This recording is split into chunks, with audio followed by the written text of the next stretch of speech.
So hello everyone, welcome back on my YouTube channel. आज का हमारा टॉपिक है साइकोलॉजी।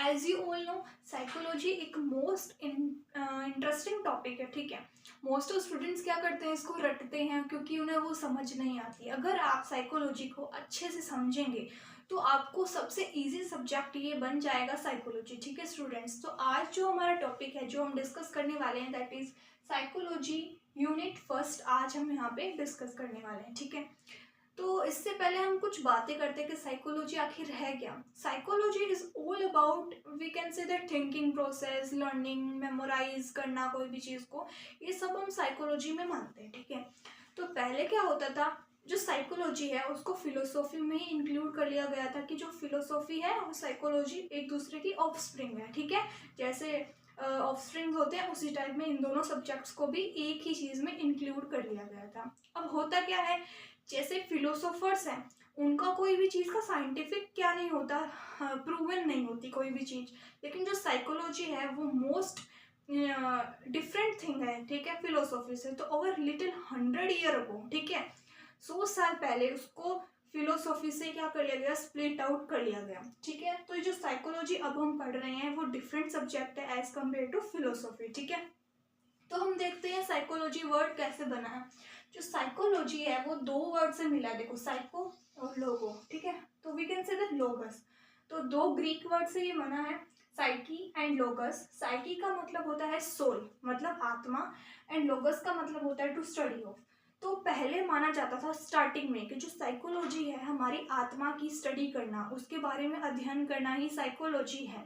लेकिन आप कह सकते हैं कि ये उस टाइम पे करेक्ट मान लिया गया था, लेकिन धीरे धीरे क्या है, इसकी डेफिनेशन में इवोल्यूशन हुआ है और जो करंट डेफिनेशन है वो आज कुछ डिफरेंट ही है। ठीक है, तो हम अगर देखें तो study of soul is not a correct way to define this word psychology. उसके बाद आए विलियम जेम्स, उन्होंने बोला no, it is not a study of soul, it is a study of mind. कि हमने अभी तक आत्मा को नहीं देखा है तो हम क्या कहेंगे, ये स्टडी ऑफ माइंड है।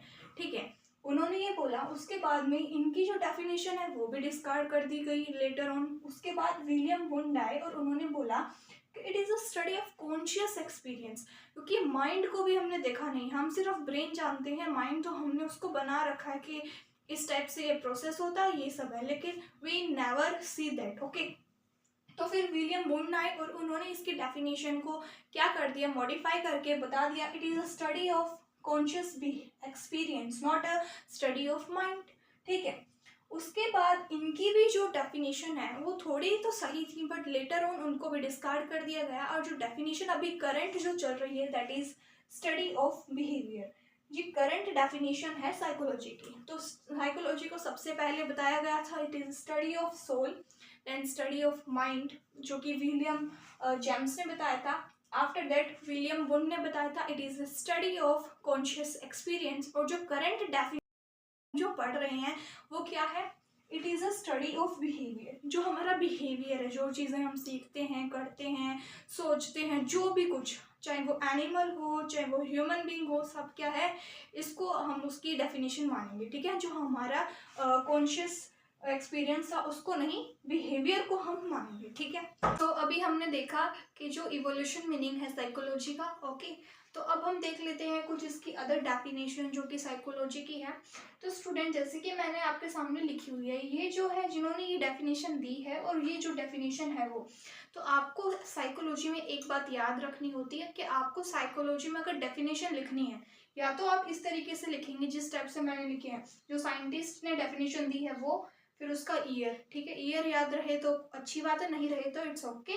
उसके नीचे से एक लाइन से स्टार्ट करनी है आपको डेफिनेशन। ओके, लेकिन अगर आपको ऐसे नहीं आ रही तो आप ऐसे भी लिख सकते हैं अकॉर्डिंग टू विलियम, और उसके आगे से भी आप क्या है डेफिनेशन लिख सकते हैं। अगर आपने अकॉर्डिंग टू लिखा तो उसके आगे से डेफिनेशन स्टार्ट करनी है, लेकिन अगर आपने इस तरीके से लिखा तो आपको सेम एज इट इज जैसे मैंने लिखा है वैसे ही लिखना है, ताकि आपको पेपर में अच्छे मार्क्स मिले। ओके, तो अब देख लेते हैं डेफिनेशन। तो विलियम डोगल के अकॉर्डिंग 1908 में इन्होंने डेफिनेशन दी, उसके अकॉर्डिंग है कि psychology is a science which aim to give us a better understanding and control of behavior of the organism as a whole। मतलब ये ऐसा एक सब्जेक्ट है, वी कैन से दैट एक ऐसी साइंस है जिसका मेन एम क्या है, मतलब हम बेटर अंडरस्टैंड कर पाए हमारे खुद के बिहेवियर को, ठीक है, ऑफ द ऑर्गेनिज्म। ऑर्गेनिज्म का मतलब है वेदर एन एनिमल और human being, okay. So second definition है प्रोफेसर वॉल्टर बॉवर्स के अकॉर्डिंग 1911 में, psychology may be most satisfactory define as a science of human behaviour. इनके अकॉर्डिंग जो मोस्ट सेटिस्फैक्ट्री डेफिनेशन है साइकोलॉजी की वो क्या है, साइंस ऑफ ह्यूमन बिहेवियर, जो कि हमने पहले भी देखी थी कि साइकोलॉजी क्या, it is a study of human behaviour, जो कि करंट डेफिनेशन अभी चल रही है, ठीक है। तो इवोल्यूशन मीनिंग भी आपको याद हो गया, और साइंटिफिक जो भी बेसिस पे इन्होंने डेफिनेशन दी है वो भी आपको क्या है याद रखनी है for better marks, okay. So third definition है ऑक्सफोर्ड अमेरिकन डिक्शनरी के according, psychology is the scientific study of mental processes and behaviour. ये क्या है, एक साइंटिफिक स्टडी है किसकी, मेंटल प्रोसेसेस, जो भी हमारे सोचने की क्षमता है या कोई काम करने की क्षमता है, और जो हमारा बिहेवियर है वो क्या है, उसकी ही स्टडी साइकोलॉजी है।